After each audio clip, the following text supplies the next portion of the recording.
Hello, my name is Lisa Smorenburg. I work for the Department of Agriculture and I'm stationed at Dekgewasse Research Farm in Riviersonne-End.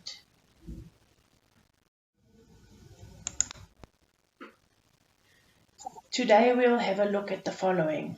First, the cover crop side, results from the 2020 and then over the last 5 years. I will also show data from the Rooderbloem demo strips that was cut twice last year. Thereafter, we will have a quick look at what has been happening in the regenerative trial at Dekgewasse.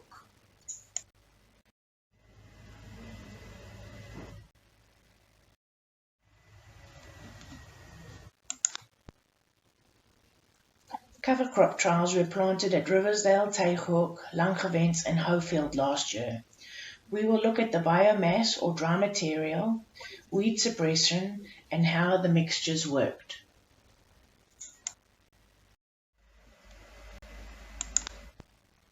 This slide shows the 4 localities biomass or dry material that was planted in 2020. You can see in the Swartland, Mix 3 gave the highest biomass, while in the Southern Cape it was Entry 9, which was black oats. Entry 10, which was a fallow plot, had just weeds and had the least biomass. If we look at the weed percentage, there's no definite pattern. Saya on average suppressed the best, but then you don't get the variety of plants and roots for your soil biology. Let's look at the localities in the Southern Cape. At Dekgewasse, the table and graph shows the breakdown of grains, other and weeds. Black oats is the best biomass and best weed suppressor. However, it has little diversity in plant and root types. Where nothing was planted, the weeds have taken over. On the graph, the blue line indicates the grain component, orange the broadleaf and nitrogen binding plants, and the grey line the weeds.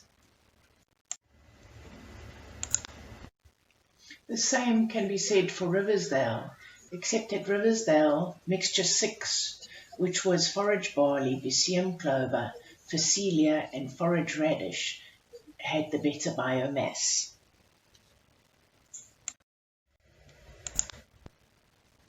Moving on to the Rooderbloem demo strips. Here Smorenburg, shown in yellow, K2 shown in green, and the Department of Agriculture shown in blue. Mixes were planted in strips. We did a cut on the 6th of August and again on the 29th of September.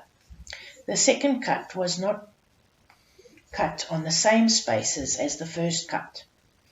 On the first cut, the average biomass available for grazing was 2.3 tonnes per hectare, with an average of 11.5% weeds per mix. On the second cut, 7 weeks later, the biomass average had doubled, but the interesting thing is the average weed percentage had decreased by half. Let's take a closer look.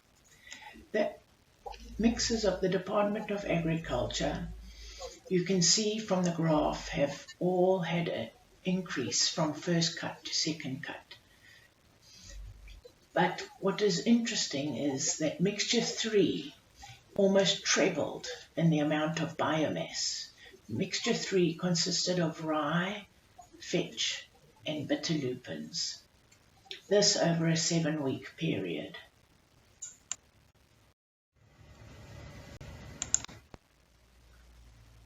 Looking at the same mixtures, but just the weed percentage of the dry mass, mixture 2, which was forage peas and rye, had an increase of weeds, which we are not happy with. Mixture 3, 8, 9 and 11 all had a significant decrease in the weed percentage.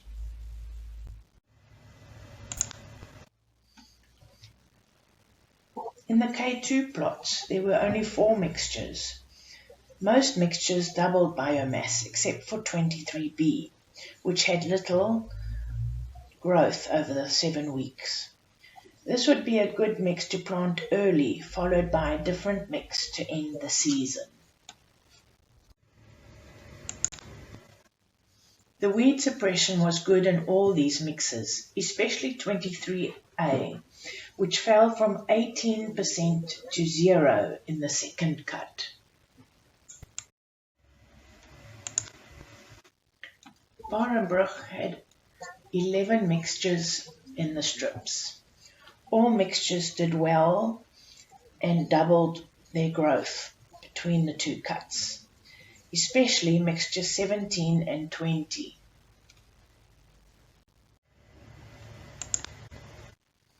If we look at the 11 mixtures' weed suppression ability, we will see that 19 and 36 did not do a very good job at suppressing the weeds, although 19 did have a very good increase in biomass over the 7-week period. Mixture 21 had no significant difference to the weed growth, and all the other mixtures did very well in suppressing the weeds as the growth of the material increased. Let's move on now to the data that has been collected in the cover crop trial over the past 5 years. From this table and graph for Dekgewasse, we can see no constant performer. Every year, depending on the weather conditions, the mixtures perform differently. This tells us that there is no winning recipe. Black oats on its own did give us good biomass, but no diversity. When making a mix, you must take into consideration what crops and variety of crops do best on your farm. Before determining your mix, take into consideration what you want to achieve. Do I have compaction problems? Do I want to increase my carbon? Or do I need nitrogen-fixing plants?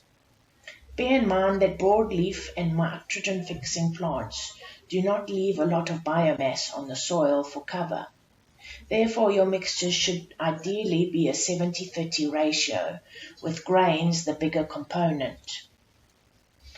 You may also think it will cost me less not to plant a mix and leave my lands fallow.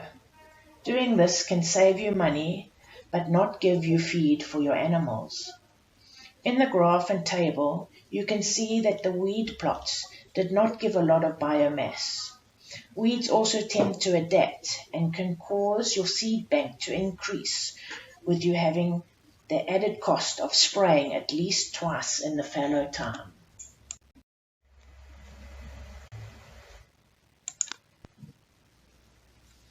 If we look at the weed percentage of the biomass at Dekgewasse over the past 5 years, different mixtures had the least amount of weed, or you can put it the other way, the most amount of suppression. Number 10 is the weed growth. So you can see they're meant to be high. In 2017, it was a dry year, so there wasn't a lot of weed growth. There wasn't a lot of crop growth either. This does not say that these plots had more weeds on than the weed plot. It just shows that there were more weeds in comparison to crops on the plots. If we look at the graph, 9, which is sire oats, and 11, which is a mixture from advanced seed, had the best weed suppression. At Riversdale, we got basically the same information. Different mixtures had different biomasses. In 2019, you can see that the wheat plot that had the best high biomass. In 2018 and 2020, it was the black oats, and in 2016, it was the rye and peas. 2017 was a very dry year, so we didn't harvest anything there. It was we wrote off that trial. If we look here at the graph, 10 had the least biomass, which is your weeds, over the 5-year period.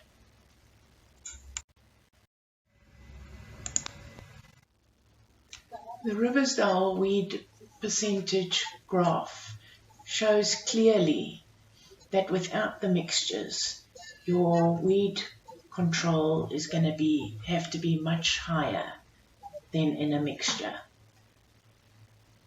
This graph also shows you that the different mixtures in different year conditions had a different suppression rate.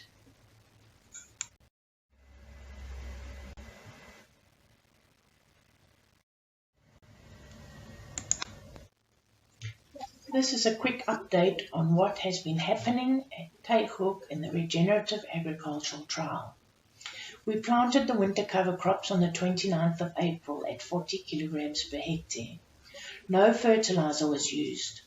What we did do is divide each of the 3 camps in half and apply 1 ton per hectare of biochar to the half of the camp. The biochar is pelleted with a combination of NP and K coming from chicken manure used in the process. When the cover crops were ready for grazing, each of the 3 camps were broken up into 7 smaller camps of 1,200 square meters. Paths were cut with an agria and electric fencing was put up. On the 15th of July, 20 sheep were weighed and put into the first sub-camp. This is equivalent to 166 small stock units per hectare. They took 3 to 4 days to grade each camp. This was taking too long because they were able to be selective in what they were eating. It was decided to double the amount of sheep. There were now 40 sheep, or 332 sheep, small stock units per hectare in the camps, and the sheep were moved every 2 to 3 days. The picture on the right shows the sheep just after they were put in to graze.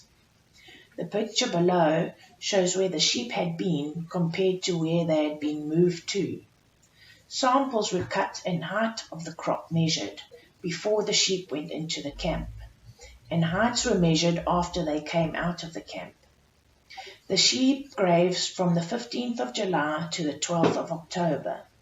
They were then removed and weighed. Camp 1 was grazed twice, and Camp 2 and 3 only once. Camps 2 and 3 were only grazed once. The regrowth was then cut and baled for the summer months. This graph shows the amount of dry material left in the 2 camps after 1 grazing. This was regrowth while the sheep were grazing Camp 1 for the second time.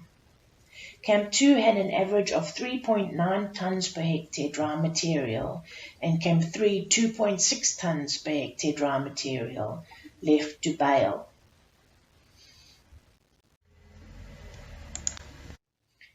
These 2 pictures just show the amount of material that was cut and baled in the Camps 2 and 3 that were only grazed once.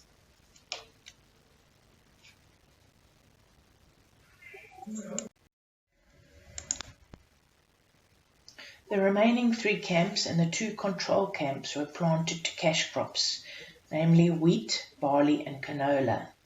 They were planted at the end of April with 60 kilograms of MAP. These camps were used for the trial because they had a high weed population.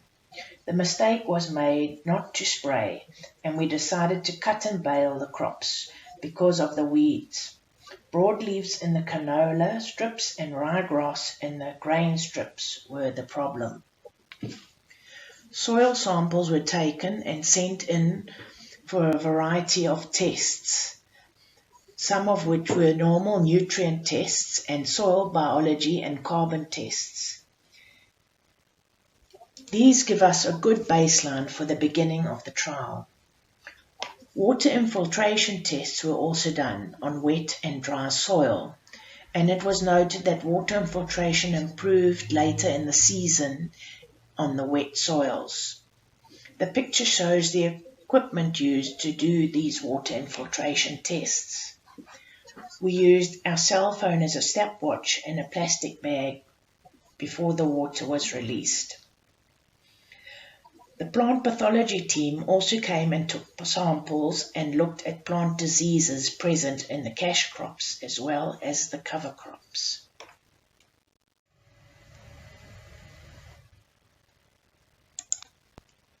After the winter cover crops and cash crop phase, the control camps were left fallow and the 6 trial camps were cut, baled and planted with summer cover crop mix. This was done at the beginning of November at 30 kilograms per hectare of the seed mix. From November to February, 45 millimeters of rain fell, and we had very hot days in between. The cover crops germinated very unevenly, but there was enough food to start grazing in January. 190 small stock units per hectare was used, and the sheep were moved every second day and given hay bales every day. At the end of February, the sheep were removed from the camps and the camps were cut and left for planting.